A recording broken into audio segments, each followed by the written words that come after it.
This is a Fox News alert. Moscow issuing a strong warning now to the U.S. Russian officials warning they will treat U.S.-led coalition planes and drones west of the Euphrates River as military targets. It's a threatening response to the U.S. after it shot down a Syrian fighter jet this weekend.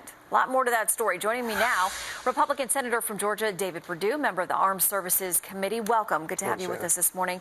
What do you make of Russia's pushback to what's happened? Well, this is to be expected, but to be fair, we actually warned them ahead of this incident. We called Russia, we set up the conversation, and it did not forestall this, so we had no choice. We have special operators in that area, so we had to make this move. I think this is a similar situation when Turkey shot down the Russian plane for violating their airspace. So this is where cooler heads, I hope, will win the day here in the next few days. Does this suggest, though, a shift in strategy by this administration in how we're going to deal with these threats? Because we've long said to the forces we're trying to back there in Syria, we do have your back. This seems like a very concrete example now. Well, this is exactly what we've been saying we would do, and this is the first example where we've had to do it. We put special operators in there to help train and assist.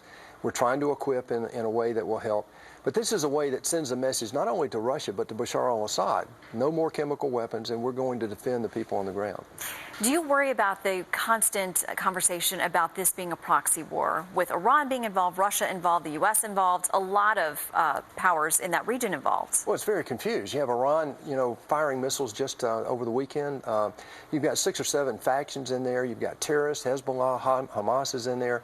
This is a very confused battle space. But the bigger issue in my mind is once this is settled, and we will get this settled eventually, is what do you do with Syria? It's a non-state today. Bashar al-Assad's got to go. I think even Russia now is beginning to realize that that's the case. Yeah, and one of our earlier guests, Michael Wallace, was talking about the fact that it's an oil-rich region, and so there are going to be a lot of players interested in the outcome, the post-Assad, whatever it is. No question, but the economy has got to be rebuilt. I mean, we need a global Marshall Plan. There's 65 million refugees walking the face of the earth today, many of them in that region.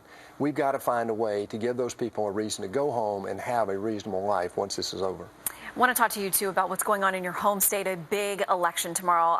And a lot of people think it's a referendum on how the president is doing in his first few months in office. What's at stake there? A race I've heard described as one of the most expensive in history. Well, it is. It was a special election, so when Tom Price assumed the secretary position. But, Karen Handel is going to win. We just have to get the Republican vote out. It's pretty tight.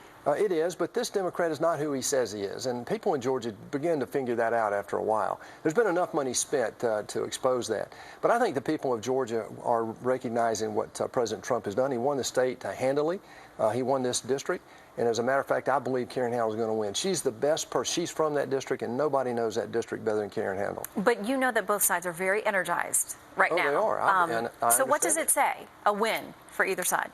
Well, I think if the Democrats win, I think it's a wake-up call, and particularly in that district, because I think that district, first of all, President Trump did not come to Georgia and campaign. We advised him not to do that because he was going to win the state big. So he never had a chance to defend himself against a lot of the accusations that were made.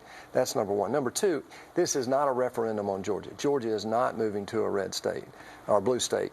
And I believe that this election is going to prove that Tuesday. Meantime, there's a lot of work going on back in D.C. You guys, as Senator Barrasso was just here talking about health care, you've got tax reform, debt ceiling, all kinds of things. But I know that one of your things that you want to really push for is getting back to regular order on things like the budget. It hasn't been that way for years. How do you make it change? Oh, Shannon. We need an hour to talk about this. I mean, this budget process is broken. It's not worked but 4 times in 42 years, all before 1980. The Budget Act of 74 is broken. We've had 178 continuing resolutions. Continuing resolutions hamstring our military. And these are just short-term measures. Absolutely. So continuing resolution just gets us passed. And then, by the way, we only have 37 working days between now and the end of this fiscal year. So we're guaranteed we're not going to have regular order appropriation. We've only averaged 2.5 appropriation bills a year over the last 43 years, to fund the government. We should appropriate 12 appropriation bills every year. We can't do that at home. How does it work in Washington? I mean, we all have to have budgets and pay bills and know what our forecast is going to be. Well, here's how it works. We go to China and we borrow every dollar we spend on discretionary spending in this country. That's what's happened over the last 8 years. We're going to add $10 trillion over the next decade to a $20 trillion debt today. That's what the current CBO baseline budget says. But the runaway costs here are in the mandatory, the $3 trillion of our $4 trillion expenditures. Well, we're going to watch and see, because I know there's a growing movement to make that change in Washington. We'll see if you get some traction. Senator, thanks for coming in. Yeah, thank Good you. to see you. Bill?